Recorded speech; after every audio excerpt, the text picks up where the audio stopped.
The scent of freshly cut grass always used to bring me a sense of peace. Now, living in the Harmony Glades Homeowners Association, it just made my eye twitch. Harmony? More like simmering resentment and passive-aggressive lawn care wars. And right in the thick of it was Karen, our OA president, a woman whose dedication to beige landscaping bordered on the fanatical. I, on the other hand, was a rebel. A water-wise rebel, but a rebel nonetheless. See, Harmony Glades, despite its name, was located in a particularly dry region.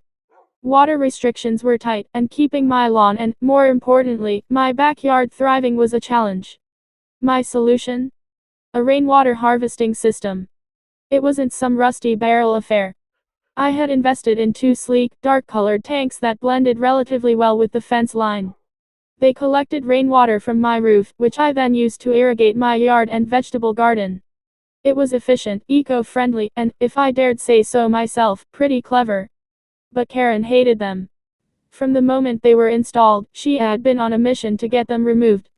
She cited vague aesthetic concerns, muttered about property values, and even tried to claim they violated some obscure OA bylaw about unapproved water features. I fought her tooth and nail, armed with research on water, conservation and a lawyer who specialized in OA disputes. Eventually, I won. The tanks stayed. But the war, as they say, was far from over. The real reason Karen despised my tanks was not about aesthetics. It was about control. She couldn't stand that I had found a way to circumvent the water restrictions and maintain a lush, green oasis while everyone else's lawns were slowly turning brown. It challenged her authority, her vision of a perfectly uniform, perfectly beige Harmony Glades. Adding fuel to the fire was the community garden. This little patch of green was the heart of Harmony Glades, a place where kids could learn about growing food, and parents could swap gardening tips. It was a vibrant splash of color in our otherwise meticulously manicured world. Crucially, the garden relied on my water tanks. When I had installed the tanks, I had generously offered to share my harvested rainwater with the community garden. I ran a discreet underground pipe that fed a smaller holding tank near the garden plot. It was a win-win. I got to contribute to the community, and the garden got a reliable source of water, especially crucial during the frequent droughts. This year, the drought was particularly brutal. The reservoir was practically empty, and the mandated watering days were barely enough to keep the plants alive. The community garden was struggling. Tomatoes withered on the vine, lettuce leaves turned brown, and the sunflowers drooped pathetically. Parents and kids alike were heartbroken. Karen, of course, blamed the drought. She offered empty platitudes about water conservation and suggested we all embrace succulents. But I knew something was wrong. Very wrong. My tanks were full. Overflowing, in fact, after a surprisingly heavy rainstorm. Yet the holding tank at the community garden was bone dry. I checked the pipes, fearing a leak or blockage. Nothing. That's when suspicion began to creep into my mind. Karen had been making increasingly pointed comments about my private water supply and how unfair it was to the rest of the community. Had she done something? One morning, I woke up to a frantic phone call from Mrs. Davison, the sweet elderly woman who spearheaded the community garden project. The tank is empty again, she wailed. The children are devastated. Their pumpkins are dying. That was it. I couldn't stand by any longer. I decided to investigate. I walked over to my tanks, pretending to inspect them casually. Everything looked normal. Then, I crouched down, running my hand along the base of the first tank. My fingers brushed against something sharp. I peered closer. There, hidden from casual view, was a small, almost imperceptible puncture wound. And a trickle of water. Rage, cold and sharp, surged through me. Karen. It had to be Karen.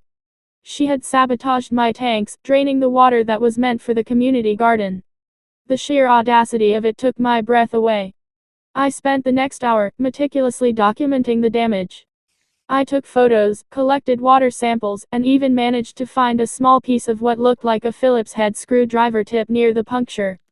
Then, I marched straight to Karen's house. She answered the door, her perfectly coiffed hair gleaming under the morning sun. Well, if it isn't the water baroness, she said, a smug smile playing on her lips. You did this, didn't you? I said, holding up the piece of screwdriver tip. You sabotaged my tanks. Her smile faltered. I have no idea what you're talking about. Don't lie to me, Karen. The community garden is dying because of you. The kids are heartbroken. All because you couldn't stand the fact that I had a little bit of green in my yard. She scoffed. Don't be ridiculous. I would never do anything to harm the children. Besides, it's probably just a coincidence. Maybe a squirrel. A squirrel with a Phillips head screwdriver. I retorted. I have proof, Karen. I have pictures, water samples, and a very good idea who did this. And I'm going to the OA board, the police, everyone, until you are held accountable. Her face paled. She knew she was caught. But instead of admitting it, she doubled down. Fine, she said, her voice dripping with venom. So what if I did? Those tanks are an eyesore. They violate the spirit of Harmony Glades. And frankly, I was doing everyone a favor. That was it. I turned and walked away, the adrenaline pumping through my veins. I knew I had her. All I needed was to present the evidence to the OA board, and let justice take its course. But things didn't go exactly as planned. The OA board was predictably hesitant to take action against their president. They hemmed and hawed, talking about due process and lack of concrete evidence. It was clear they were trying to protect Karen. That's when the parents of Harmony Glades stepped in. They had seen the wilted vegetables, the disappointed faces of their children, the parched earth of the community garden. They knew something was wrong, and they weren't buying Karen's excuses about the drought. One by one, they started showing up at the OA meetings, armed with dying plants and tearful children. They demanded answers, demanded accountability. They shared stories of how the community garden had brought them together, how it had taught their children about nature and sustainability. It was a powerful, emotional display of solidarity.